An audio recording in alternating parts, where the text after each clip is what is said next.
नमस्कार। सोचिए, जब आपको रोज ऑफिस से घर और घर से ऑफिस जाने के लिए घंटों लंबे जाम में फंसना पड़ता है, तब आपका भी दिल चाहता है कि काश गाड़ी में दो पंख लगे होते तो फुर से उड़ जाते। और जरा ये भी सोचिए कि आप सोमवार को 10 मिनट से भी कम समय में कनॉट प्लेस से गुरुग्राम तक पहुंच जाएंगे, तो कैसा हो? जी हाँ, आप लोगों को बता दूं कि दिल्ली से गुरुग्राम जाने के लिए अब आपको जाम में नहीं फंसना होगा। इन दो शहरों के बीच 2026 में एयर टैक्सी शुरू की जा सकती है।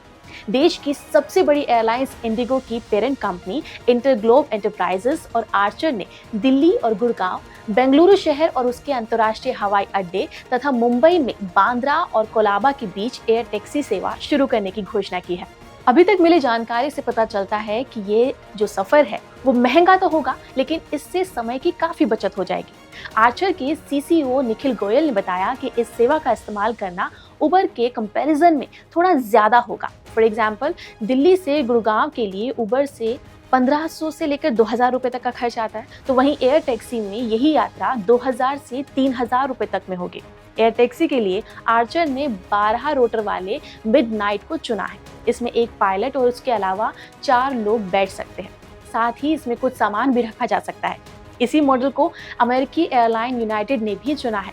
एक बार जब अमेरिका में इससे उड़ान शुरू की जाएगी तो उसका अगला डेस्टिनेशन भारत और यूएई होगा। लेकिन फिलहाल ये सवाल सामने आता है कि आखिर ये यात्रा कहाँ से शुरू होगी। तो आपको बता दूं कि इंटरग्लोब का हेड ऑफिस गुड़गांव में है और इसलिए माना जा रहा है कि कंपनी की एयर टैक्सी सर्विस की शुरुआत भी दिल्ली एनसीआर से ही हो सकती है। मुंबई और बेंगलुरु के अलावा हैदराबाद और चेन्नई जैसे बाकी शहरों में भी इसे शुरू करने की प्लानिंग है।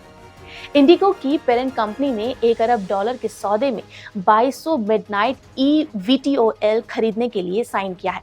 तभी दोनों कंपनियों ने तय किया है कि दोनों वर्टीपोर्ट बनाने और पायलटों को ट्रेनिंग देने के लिए मिलकर काम करेगी।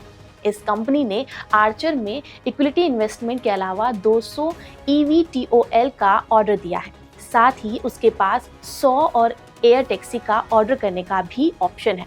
गोयल ने कहा है कि बोइंग जहां तकनीक में मदद कर रही है, तो वहीं स्टेलेटिस हाई वॉल्यूम प्रोडक्शन के लिए बेस्ट प्रैक्टिसेस में मदद कर रही है। आपको बता दूं कि ये जो कंपनी है वो इतालवी अमेरिकी कंपनी फिएट क्रिसलर और फ्रेंच PSA ग्रुप के मर्जर से बनी हुई है। लेकिन अब वक्त तो है इस बात को सोचने का कि आखिर कब हमारे देश भारत में ये एयर टैक्सी शुरू होगी। आपका इस पर क्या कहना है, हमें कमेंट करके जरूर बताएं। नमस्कार।